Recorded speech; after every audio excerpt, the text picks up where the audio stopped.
Here we have the first slide of the communication cycle. The slide is entitled Our Challenge because this is the problem that we face in our writing every day. We also have this problem in our verbal communications with people. We think we're being very clear when we tell them something, but in their mind everything's screwed up. It's like a mess. And so the communication doesn't really take place. The other aspect of this that we want to understand is that there is a challenge between when we write, we are challenged to write what we know well, whereas the listener may not know what we know well and so can easily get confused. We also need to be able to explore when communication fails so that we can see what it is that we need to learn. In this section, I'll be presenting the communication cycle and then also some issues around why communication can fail without necessarily being our fault, but simply in the nature of communication and the nature of language. However, we need to keep these things in mind when we edit so that we clarify things so that the reader or the listener has a better idea of what we're trying to communicate. You probably giggled a little when you saw this cartoon, as do I when I see it, because it is a human truth. We simply do not understand each other all of the time. In fact, we probably don't understand each other most of the time, and this is the challenge of communication. So, in this section, as I said earlier, I'll be reviewing some of the issues involved in communication. But first, I'm going to talk about the communication cycle, where we map out what happens as two individuals communicate. Or the communication could be one-to-many, one-to-one, in all different ways. Let's move to the next slide.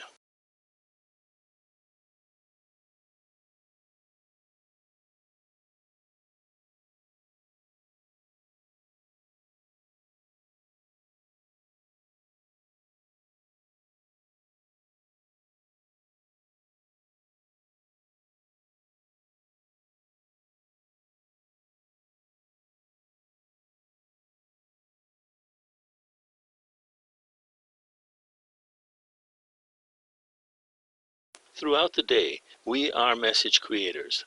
That means we are sending information to other people, to other situations, to groups, to individuals, all kinds. In fact, during the same conversation, we may be a message creator. One is a message creator when one is moving information from oneself to others. This is a message creator. So, what could that be? It could be having a conversation. It could be a phone call. It could be a meeting. It could be a PowerPoint presentation. It could be a website. It could be a movie. All of these things are message creators, where people are creating messages being sent to other people. Now, notice at the top there, I have a little box called filter.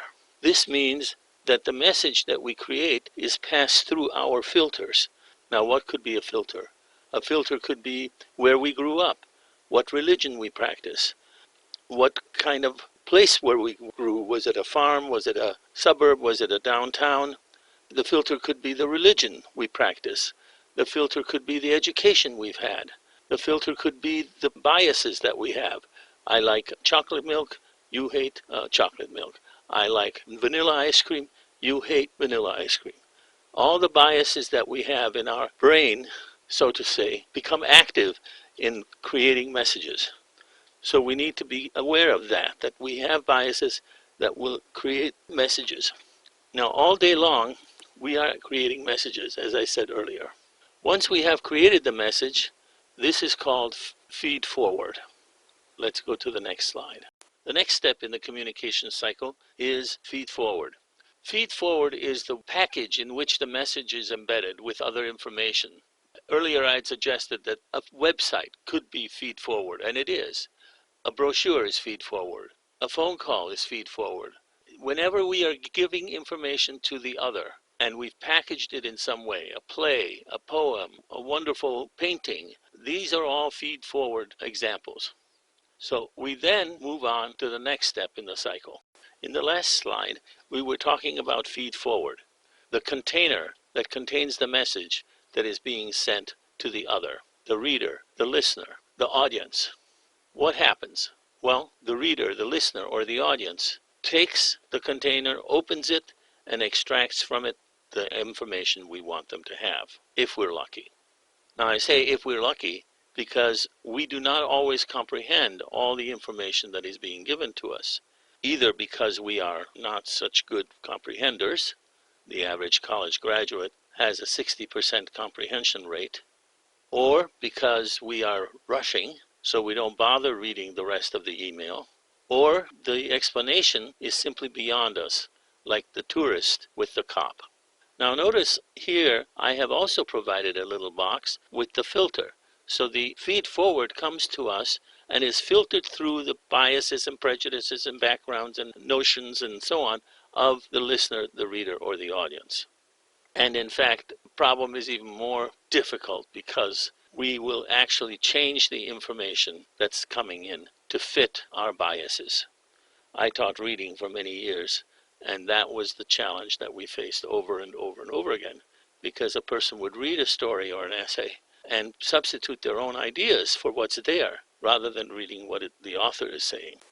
One of the central notions of this course is that we understand the reader, the audience, much better than we normally do. Professionals do understand their audiences. Magazines and websites, for example, spend enormous amounts of money on getting clarity about their audiences. Most of us, however, simply ignore our readers and write the way we like to be written to, rather than being focused on writing to the reader. As you read in the syllabus, one of the central ideas here is to write to the reader. Let's go to the next slide.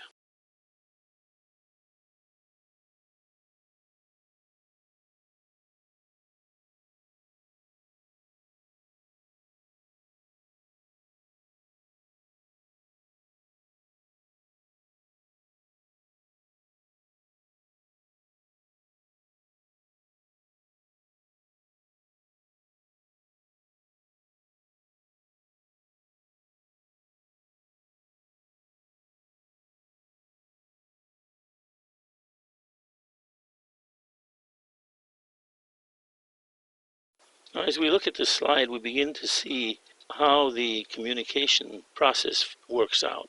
After the reader gets the information and opens up the container and extracts the information, the reader has the opportunity to let us know what the reader understands that we told, that we said, or what we sent them.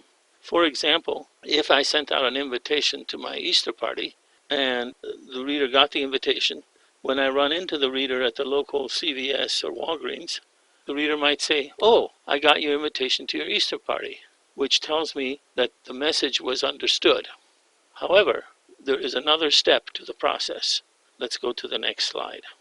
This slide shows another element being added to the communication cycle. Getting the reader to let me know what was in the information I sent, namely the Easter card invitation, is called feedback number 1. Now we're going to talk about feedback number 2. In other words, when am I going to get the feedback that lets me know that my message was successful? It depends on the action. If the reader shows up at my party, then feedback number 2 was achieved. If the reader does not, then it was not. So the idea is that we need to have an action that the reader takes so that we know whether or not the reader really implemented the message that we sent.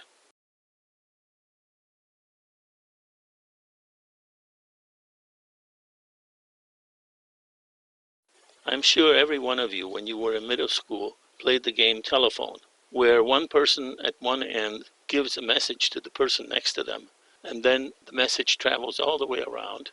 And when we get to the last person's message is completely different than the first person's message. This is the way communication breaks down. In general, there is a 30 to 50% reduction in meaning from one person to another per transmission. So we have to make sure that our communication keeps a good high-level quality. This is where feedback comes into play. Feedback is the way that you can keep track of communication quality. Basically, feedback is the information that the reader sends back after getting the message and telling what the message is saying. And then the second feedback, feedback number 2, is the feedback that we get when the reader takes the action that we wanted him or her to take. This helps us make sure that the messages are clear and that they are received and that they are understood and that they are acted upon.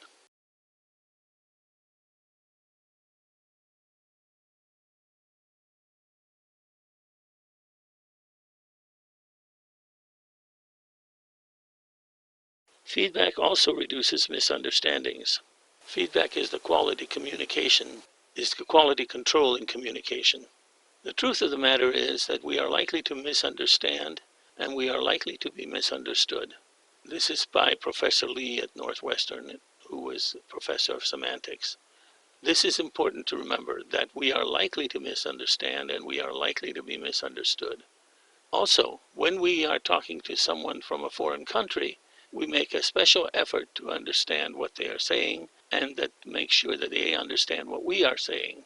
And that's because we understand the fragility of communication. Unfortunately, when it comes to our own associates and close family, we misunderstand and miscommunicate rather easily. I, for example, when I told my wife to meet me at the downstairs of my building, I completely forgot that there were two levels, the upstairs lobby and the downstairs garage. And so I am waiting for her in the downstairs garage, and she's not coming, and she's not coming, and she's not coming. And then I realize she's in the upstairs lobby waiting for me. Here is a simple miscommunication that came about because we know each other too well, and we assume we understand each other.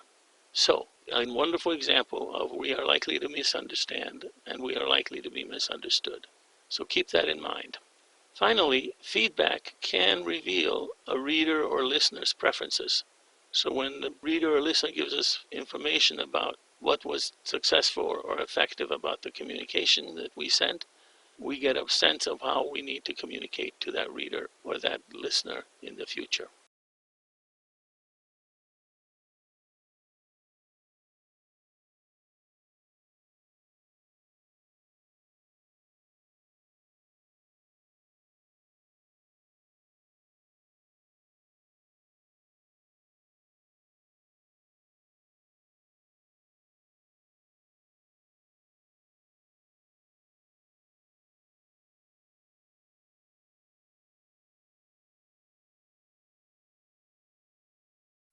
For a long time now, I've heard about people writing effectively, and they will write effectively, and they need to write effectively, and they hope to write effectively, and so on and so on. It's always effectively.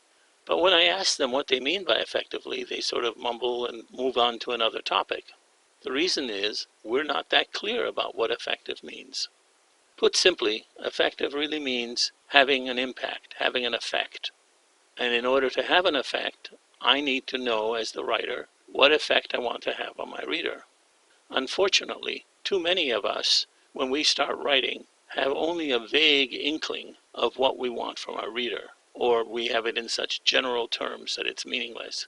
Like, I want the reader to be informed. Well, what the heck does that mean? So, we have to be clear about what impact we want to have. And this leads us back to the communication cycle. To get that action at the end, we need to know what action we want. Even if we don't ever say it, we need to know, as writers, we need to know what it is. And then, once we know what our action is, what effect is that we want, then we can organize our information toward that objective and have the impact we're looking for. Finally, we are back to our cop and tourist, and this time we see they are communicating very well. Perhaps they have learned to follow some of what I've talked about in this module.